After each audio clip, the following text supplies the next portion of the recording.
Hey yo, welcome back to the Bedroom Spice Unfiltered. I'm your host, Deshawn. And if you are new here, this is where we have the real, uncut, uncomfortable conversations about relationships, sex, dating, and everything that people feel, but they just don't want to say out loud. So if you like the raw truth, a little controversy, and conversations, hot topics that'll actually make you think, make sure you go ahead and hit the subscribe button and tune in every Tuesday, Wednesday, and Thursday morning because we have some hot topics over here to get into. Now, let's talk about something that's about to hit a nerve. The title of this one is called You're Not Hard to Love. You just keep picking the people who don't actually like you like that. Hmm. All right. So I already know a lot of y'all got defensive just from hearing that. But if you just sit and think for a second, that's what I want y'all to do. Just sit and think. Because a lot of people have built this whole identity around being hard to love. When in reality, you've just been consistently entertaining people who were never really interested in loving you properly in the first place. That right there is a difference. So let's be real. When somebody actually likes you like that, or somebody actually likes you, like genuinely likes you, it's not going to be confusing. It's not inconsistent. It's not no in between hot and cold. It's not you trying to decode text or reread messages or analyzing, the tone or even questioning yourself of where you stand every day. They show up, they communicate, they make time. When you know it's real, they choose you loudly, clearly, and consistently. So if you are ever in a situation where it feels confusing, if every person you deal with is complicated, if you consistently feel like you're asking for the bare minimum and you still not getting it, at some point we just have to stop blaming love and start questioning our choices. Because a lot of us, I know I'm not the only one, a lot of us make a hell of a lot of bad choices. Because why do we keep choosing people who make us feel unsure? Why do we keep chasing people who give us just enough attention to stay, but it's never enough to make us feel secure? Why do we keep entertaining people who clearly move like, we're just an option? And I'm not even saying this to attack you, because listen, I've been there. All right. Plenty of times I've been there. I used to think that maybe I was just too much, too emotional, too intense, or too loving, too available, or too understanding, just too everything. The whole time, I just wasn't too much. I was just pouring into people who had no intention of pouring back into me because I'm a lover, I'm a giver. That's just me. And I'm sure there's plenty of other people out there that are just like me. Instead of leaving, when I noticed that imbalance, I stayed. I tried harder. I gave more. I tend to put myself in a position where I over explain myself. I overcompensated. I also made excuses for behavior that I knew didn't sit right with me. Does any of that sound familiar? Like, have any of y'all been through that? I know I can't be the only one.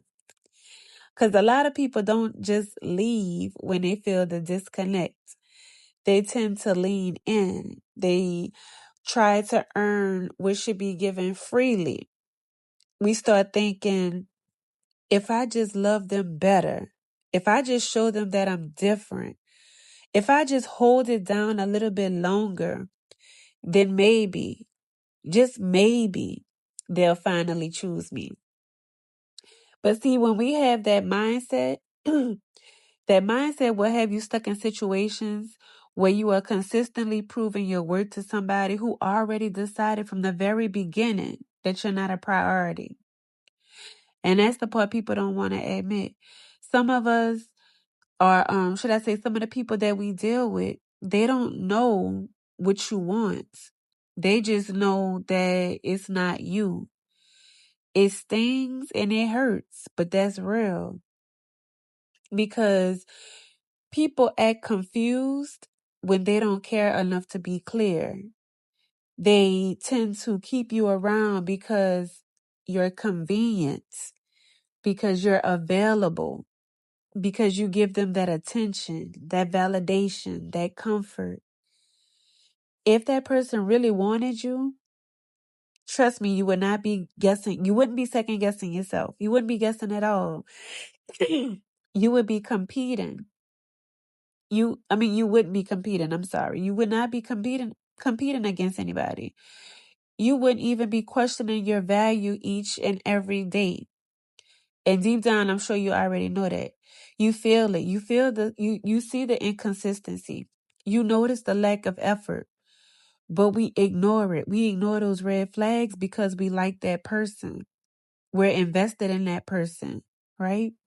We invested the time because we're attached to the idea of what it could be instead of accepting what it actually is. So now it's like we're at the point where we're just holding on to potential. When you seeing just that potential, it's going to keep you in a one-sided relationship for years, right? It will have you loving somebody that is not loving you back, hoping that one day, just one day, that person you see in your head will actually, that person will actually become the person that you see in your head. Meanwhile, we're exhausted. You're draining yourself. You're overgiving. You're overthinking. You're losing confidence. And slowly but surely, you're convincing yourself that that love is supposed to feel like anxiety. It's not. Love is not confusion. Love is not inconsistent. Love is not you constantly questioning where you stand. That's instability, not love. Excuse me. And here's another uncomfortable truth. Some of y'all actually want someone who treats you right. Y'all don't want somebody who treats you right. You say you do, but when you get it, it's like you're bored because you're used to the chaos. And I'm going to tell y'all right here, I'm a firm believer. I actually been through it. When you're used to that chaos, you're not used to somebody who's kind and loving and giving and somebody that actually treats you right. Because you're used to the inconsistency. You're used to having to figure somebody out. When somebody comes into your life and they're clear, consistent, emotionally available, it all feels unfamiliar. And instead of us recognizing it as healthy, we label it as boring. Now, toxic feels like chemistry. Inconsistency feels like excitement. Emotional unavailability feels like a challenge that you want to win. That's a problem. Until we break that pattern, we're just going to keep attracting the same type of person, but in a different body, different face. It's going to be the same experience, but it has a different name, but the same confusion.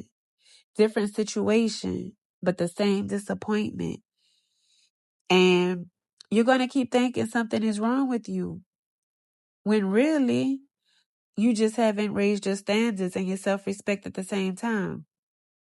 It's not enough to say, I deserve better. You have to actually walk away when you're not getting better. That's what most people struggle. They struggle with that discipline. It's easy to say you want to love. It's hard to stop entertaining people who don't know how to give it. It's easy to say you want consistency, but it's hard to walk away from inconsistency when you're emotionally attached. It's easy to say, I'm done with this type of person. Until what? They text you again? And now you're right back in the same cycle like nothing ever changed. So no, you're not hard to love. You're not. You just keep choosing people who don't like you enough to love you correctly. And until you're honest about that, nothing's going to change. So I hope this hit home for a lot of you. I hope you recognize and realize your self-worth, that you're worth more than enough, you're just dealing with the wrong type of people. Don't never lowball yourself or underestimate yourself. All right. I want y'all to go ahead and leave some comments for me down below. Let me know what y'all think. If you've been through it, if you're going through it, let me know. Let's talk about it. And make sure y'all hit the subscribe button, tune in, because we have more hot topics to come. Thank y'all for joining and listening in.